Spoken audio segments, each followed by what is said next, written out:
भविष्य में पृथ्वी पर एक ऐसी भी युद्ध होगा जिसमें यीशु मसीह और एंटी क्राइस्ट के बीच में होगी। प्रकाशित वाक्य की पुस्तक में एंटी क्राइस्ट के रूप में जानी जाने वाली एक आकृति के प्रकट होने का उल्लेख है, जो शैतान का मनुष्य रूप होगा और वह दुनिया को धोखा देकर एक नई विश्व व्यवस्था स्थापित करके लाखों अनुयायी प्राप्त करेगा और वे परमेश्वर के चुने हुए लोगों के विरुद्ध भड़काएगा।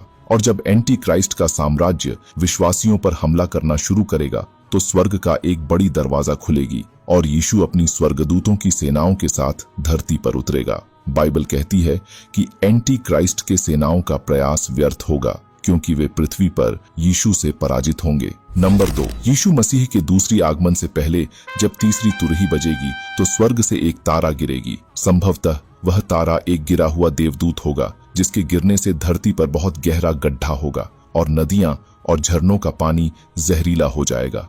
और जब पांचवी तुरही बजेगी तो उसी गहरा गड्ढा के माध्यम से नरक की एक दरवाजा खुलेगी और टिड्डियों का एक झुंड निकलेगी और वे टिड्डियां असंतुलित लोगों को लक्षित करेंगे, उन्हें 5 महीनों तक कष्टदायक पीड़ा देंगे और उस अवधि के दौरान पीड़ित लोग अपनी पीड़ा से बचने के लिए मृत्यु की लालसा करेंगे, लेकिन मृत्यु उन्हें चकमा देगी। नंबर 3, बाइबल में लिखा गया है कि मनुष्य स्वर्गदूतों का न्याय करेंगे। पहला कुरिन्थियों अध्याय 6 में प्रेरित पौलुस हमें बताते हैं कि जब मसीह का दूसरी आगमन होगा तो जो लोग मसीह में मर चुके होंगे उन्हें पुनर्जीवित किया जाएगा और विश्वासियों के रूप में महिमामय पाप रहित शरीर दिए जाएंगे। वे नए शरीर पाप, दर्द और मृत्यु के भ्रष्टाचार से मुक्त होंगे, जिससे हम परमेश्वर की उपस्थिति में अनंत जीवन का आनंद ले सकेंगे। हमारे पुनरुत्थान वाले शरीर मसीह के पुनर्जीवित शरीर के समान होंगे और स्वर्गदूतों सहित सभी सृष्टि पर उनके अधिकार साझा करेंगे और परमेश्वर के राज्य में अधिकार के महत्वपूर्ण पदों पर आसीन होंगे।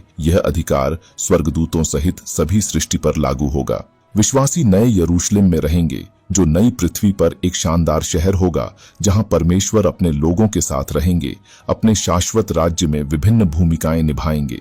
नंबर 4, मत्ती 22 में कुछ लोग स्वर्ग में विवाह के बारे में एक मुश्किल सवाल पूछकर यीशु को उलझाने की कोशिश कर रहे थे, तो यीशु ने उनसे कहा, स्वर्ग में न होगा कोई शादी का हाल, हम होंगे फरिश्तों से मिले जुले ख्याल।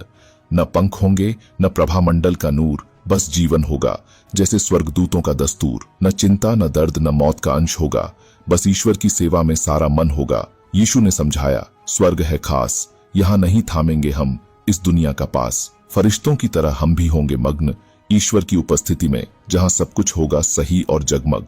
वह जीवन का नया एक रूप होगा जहाँ सिर्फ ईश्वर ही हमारा ध्यान होगा। यहाँ पर जब यीशु ने कहा कि हम स्वर्गदूतों की तरह होंगे, तो वह एक ऐसे जीवन के बारे में बात कर रहे थे जहां हम पूरी तरह से ईश्वर पर ध्यान केंद्रित करेंगे। और जाने से पहले अगर आप भी मेरी तरह यीशु मसीह से प्रेम करते हैं तो कमेंट में आमीन लिखना न भूलें।